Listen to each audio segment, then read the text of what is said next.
What's good, YouTube? This is Boxingwave. We got a good heavyweight fight this weekend coming up on dazn. Here in the States, at least, it's going to be a 59.99 pay-per-view. I think that's a little ridiculous. And I don't think many people in the US is going to be paying for this fight, especially because there's not no crazy familiar names on the undercard, right? But the fight itself, the main event, is a great fight. I love this fight.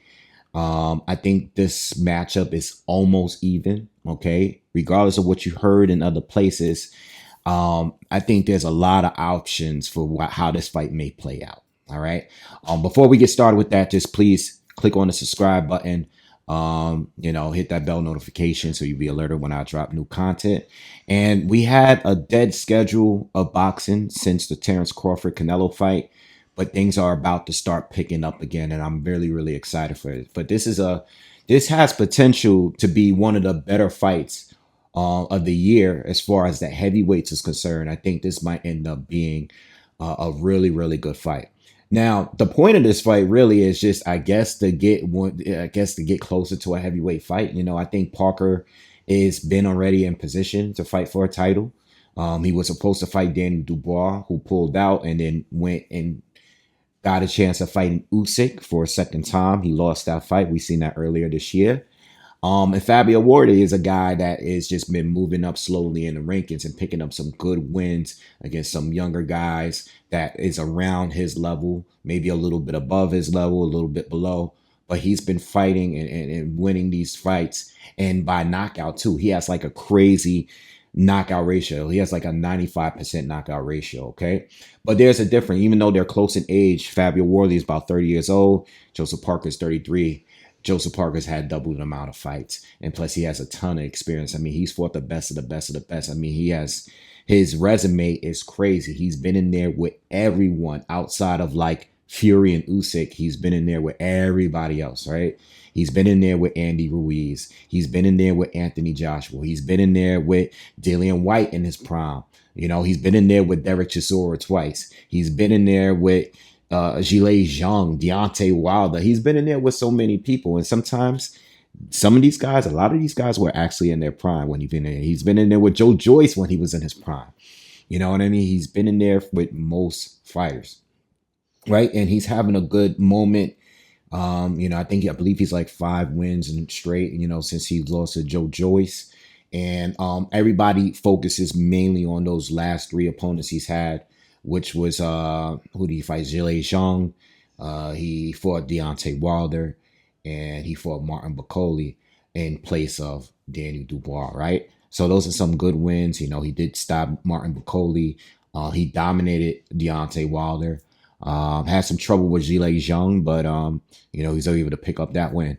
So Parker, about 40 professional fights, to Fabio's 20 professional fights. When we're talking experience, we can't really compare. We already know who has some more experience. Parker as an amateur and as a pro, much more experienced than Fabio Wardley. Fab, on the other hand, the reason why I like him and the reason why, like, you guys that's been here for a while know I'm like one of the few American channels that was covering Parker his whole career. And when it comes to Fabio Wardley, the reason why I like him is because for a guy that didn't have that much experience, the fact that he already got this far, without that much experience as an amateur and stuff like that, beating and stopping guys that's way more experienced than him, I think it's kind of dope. I like to see his journey in boxing. I really like it because even though he's gotten into some tough battles, he's still found ways to win the fights. You know what I mean? And will he continue on with this? Some people think that this is too much of a jump here to Joseph Parker. I don't necessarily believe so. I actually think this is a good fight. I know for Parker, I know he wants to go further. I know he wants a title shot. I know he wants a really, really big fight, if not a title shot. But the fact that he's even taking this fight, where I believe he doesn't really necessarily have to, is just like, this is why I like him, because he's willing to.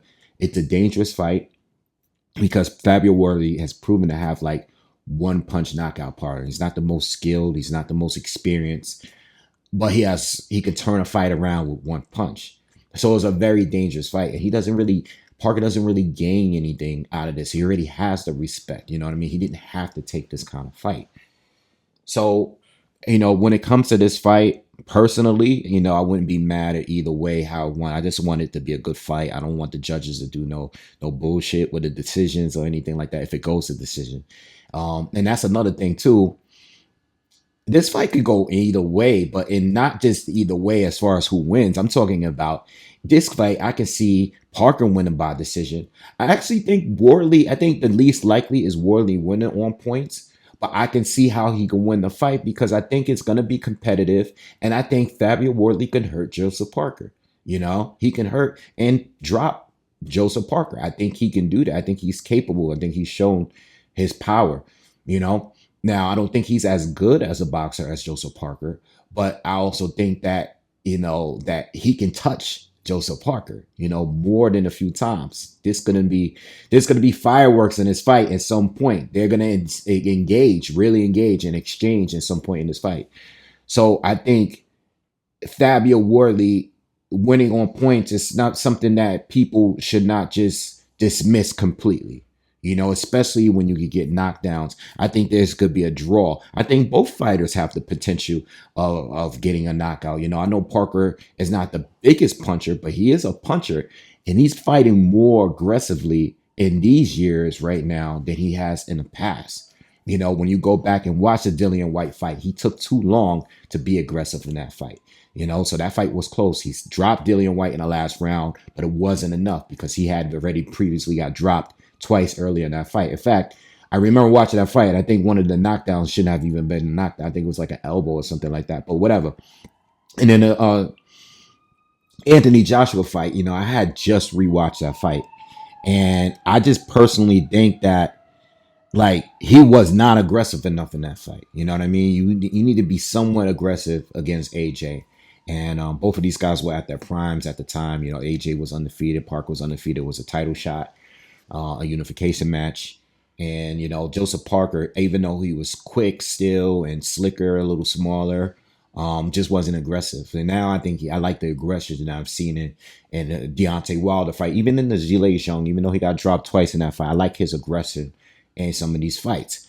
But you got to be careful because he's fighting somebody that Fabio Wardley, to break him down, his style, beating Frazier Clark, classic. The first fight, classic. Went there. Shout out to, the whole UK. Great night of boxing. Frazier Clark, more experienced boxer. Nate Gorman, more experienced boxer at the time. Guys that had more skills. Justice Huey, who recently fought. Even David Adley. These guys were able at times in their fights with Wardley to pick them apart a little bit. You know what I mean? Some of these guys were able to do things in there to give Wardley some issues, right? But the power factor of it is a huge factor. We can't just dismiss that. I'm sorry for the background noise. The fire trucks is going crazy. You can't dismiss the power. The power is huge. And even though Fabio Wardley doesn't have the greatest defense, I think he's still learning on the job. What I will say is I think he's getting better with every fight and gaining more experience and beating guys that have fought Wardley. And to be honest, when I look at Justice Huey, when I look at Frazier Clark, I don't think they're better than Joseph Parker, but I don't think those are guys that Parker would have easily beaten either. I know we can just look at the resume and look at the names and everybody that Parker has faced, right? And say like, well, Parker's, his opponents, his resume, these guys are better than those guys. And I get that. But if you watch what they were doing, Frazier Clark is a very good boxer. So is Justice Huey. They showed that in their fights with Wardley and other fights too. And, when I look at Huey, I think Huey was the most impressive. He was clearly beating Wardley on points. It was wide, But the thing that I look at Wardley and his defensive flaws, right? One thing about Wardley is with time, he's going to get the timing down. He might not be consistent with the timing. I don't think he's the great initiator. You know what I mean? I think he walks into jabs all fight long. He has that scar on the bridge of his nose that always opens up in every single fight. I don't think he's ever going to be the greatest technical boxer, right? Especially with the lack of experience. But one thing about him, a few things about him is he has a great chin. Um, he takes damage to learn the timing. You know what I'm saying? He takes damage. He's not Usyk, Crawford, Canelo, guys that take a few rounds to figure out what you're doing. He's not like that. He's not smooth and slick like those guys. He takes damage to get the timing down, and being having a great chin, right? Having a great chin, it keeps him able to do that. So he takes damage, and you can see the frustration. Sometimes he takes a good hook and he just backs off and shakes it like he as out of frustration. But he's learning while he's in the fight, and he's taking damage, and it's dangerous. A dangerous game to play because you get hit too many, too many punches. I think certain guys might be a little bad for like heavy punches, like maybe like a Zhile Zhang or maybe a few other guys. But with him, he takes the punches to get closer and closer and closer to you, and gets the timing down. And when you look at the Frazier Clark fight, you know what I mean? When you look at that fight, and I'm talking about the first one, not the knockout where he put a dent in his head in the second fight, but I'm talking about the first fight. Once he started timing Frazier's jab and getting that right hand right over it, that's when you can tell, like, yeah, you hit me with 10, 12, 15 jabs in a row. But now I got the timing down, and he's learning while in the fight. And this is what makes him dangerous. The third thing that makes him dangerous is that he punches with you. He punches with you. So as much damage as he's taking, at some point he's going to throw when you throw. And his chin is good and his power is excellent. He has huge KO power. And that's what makes him dangerous, especially with a guy like Parker that is better defensively, but I don't think he's great defensively. You know what I mean? I think there's fighters up there at heavyweight, not many of them, but I think even a Justice Huoney is a better defender. I was watching the Huoney fight again, and I thought, again, let me just repeat, Huoney's not better than Parker. I don't want you guys to misconstrue what I'm about to say. But I think Huoney defensively does things a little better than Parker. I think his angles were a little better than Parker from what I've seen from Parker. I think Huoney and his high guard, knowing when to be in it and when to have his hands up and when to have them down, and attack, I think was almost perfect until he got caught, right? But the thing with Wardley is he always dangerous, and you can never sleep on the guy. And we saw that in the fight with, in the Fabio Wardley fight. So those are the key things with Wardley. I think everything else he does is solid. Like his setups are solid, his angles are solid, his defense are not so good. Got a good jab, good hand speed and stuff like that. He's a good size fighter up at heavyweight. Overall, though, he has his flaws and he's learning on the job. But while he's learning, he's still a very dangerous puncher at all times, and it's never a safe moment. I think when it comes to Parker, I think he does everything better. I don't think he's as much of a one-punch knockout guy like Fabio Wardley, but I think he has enough power to hurt Fabio Wardley. You know what I mean? He's still one of the fastest heavyweights up there, even with the weight gain in his more recent fights. He still has one of the best fans. He's got good timing. He has good defense. He moves well. You know what I mean? He has good timing. He's a good counter puncher. Parker does a lot of things well. From a technical side, he's better. But Parker being aggressive, what approach is he going to take? I think there's times where he should be aggressive, and I think there's times where he should be smart. And I think regardless of how this fight goes, I think he's going to get clipped with a shot. I think he's going to get hurt with a shot. He might get knocked down from a shot. You know what I mean? I think it's going to I am almost guaranteed that Parker touches the canvas at some point in this fight. But he's also have a phenomenal chin. I forgot to mention that part. He has a great chin. And he's been down by fighters, but he's been down by huge punchers, top tier guys. You know what I mean?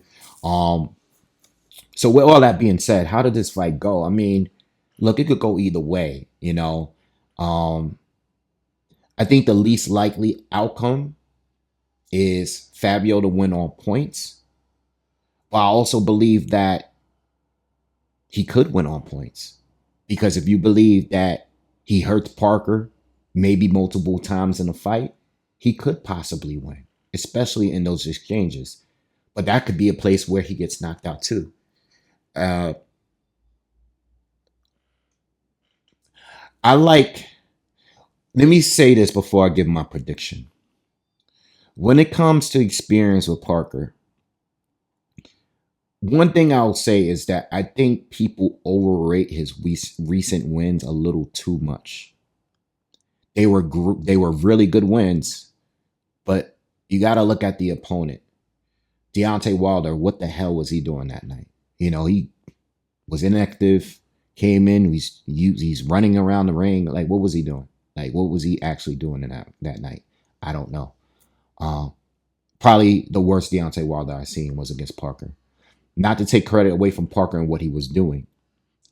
I liked his aggression, but what was Wilder doing? Didn't have anything. And I don't know why he was fighting like that. What the hell was going on that night? Zhilei Zhang, we know who his weakness. He's old. He's big. He's probably the lowest volume puncher heavyweight at the highest level. All right. He's only a 5-round fighter. And what's his name that beat him recent? Ajikabayel was a nightmare for him. You know what I mean? He exposed everything. He even chopped him down from being a 5-round fighter. He chopped him down earlier. All right.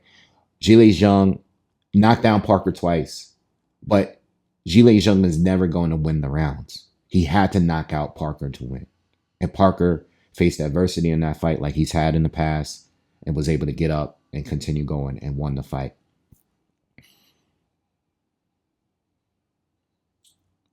What's his name? Martin Bacoli. Self-explanatory. You know, I think on the best day, Martin Bacoli might have won that fight. But the guy found out he was fighting Parker the day before the fight. They had to literally fly him there. The guy wasn't in shape. I mean, the guy wasn't even in shape in the last fight he was in, you know? So we know how that went. You know, 2 rounds, guy knocked him out. You know, Parker knocked him out. Good wins, but not as trustworthy as the wins that we got from Ajikabayel recently. You know, when he beat Zhang, that was a really impressive performance. You know, Frank Sanchez, Makhmudov, you know what I mean? Those were more like, damn, like, wow. Like the way he broke those guys down and finished them off was more impressive to me. Whereas Parker, good wins, but there's levels. You know what I mean? And this is why I think I wouldn't say to going above and beyond. Jesus Christ, the commercial just came on. And we want to celebrate that commitment. Sorry. Parker, good wins, but not too sure. So what I will say is this. I think Fabio Wardley right now, maybe outside of Zhilei Zhang, is a better opponent for Parker, a more dangerous opponent for Parker right now out of those 3 guys. Maybe outside of Zhilei Zhang. Wilder that night, Bacoli that night, you know what I mean? I wouldn't really bet for them. I think Fabio Wardley is a more dangerous fight based on timing. And I won't say it's a 50-50 fight, but I think it's more like a 55-45 fight. I think the betting odds, I don't think they really show that. I think Wardley is like a plus 1,200 if he's to win on points. Plus 450 if he wins by knockout. Obviously, Joseph Parker is the favorite. I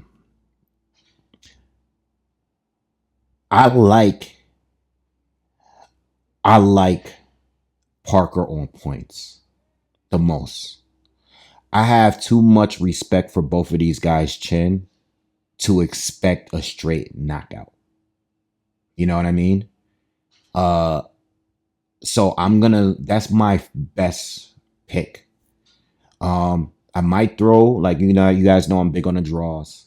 I'm probably going to throw some on a draw because I do think this might be a great fight. Similar to Frazier Clark fight with Fab.